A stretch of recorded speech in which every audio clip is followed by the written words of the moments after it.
विरारमध्ये काही दिवसांपूर्वी अपघातात एअरबॅग न उघडल्याने एका व्यक्तीचा मृत्यू झाल्याची घटना ताजी असतानाच मीरा रोडमध्ये उभ्या असलेल्या कारची एअरबॅग अचानक उघडून 25 वर्षीय तरुणाचा मृत्यू झाल्याची धक्कादायक घटना समोर आली। या घटनेतील शेवटचे सीसीटीव्ही फुटेज काही प्रसारमाध्यमांच्या हाती लागले असून कार पार्क केल्याचे सीसीटीव्हीचे दृश्य दिसत आहे। काही क्षणातच स्टेअरिंगमधील एअरबॅगचा स्फोट झाला होता।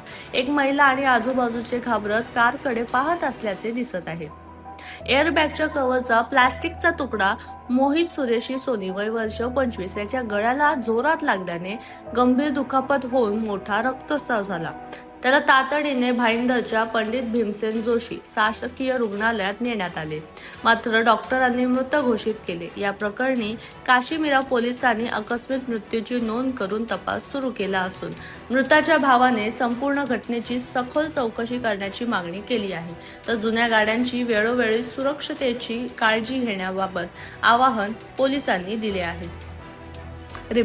तर जुन्या गाड्यांची वेळोवेळी सुरक्षतेची काळजी घेण्याचं आवाहन पोलिसांनी केलं आहे।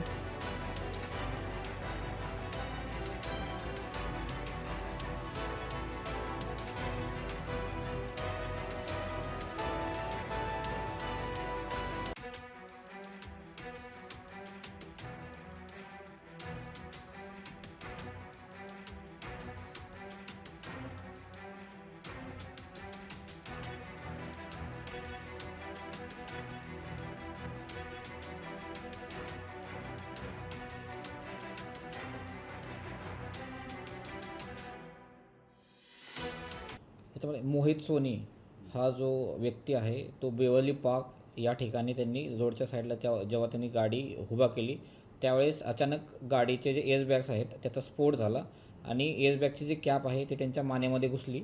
त्यामुळे जो मोहित सोनी जे व्यक्ती आहेत त्यांचा तेथे जागीच मृत्यू झाला होता।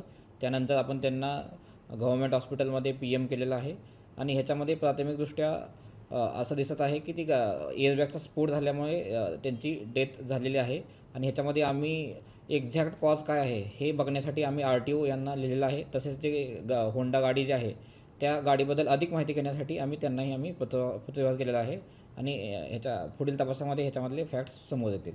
मृतक आहे तो कार डीलर वगैरे काय होता? येस, मृतक जे आहेत ते त्यांचा कार डीलरचा व्यवसाय होता।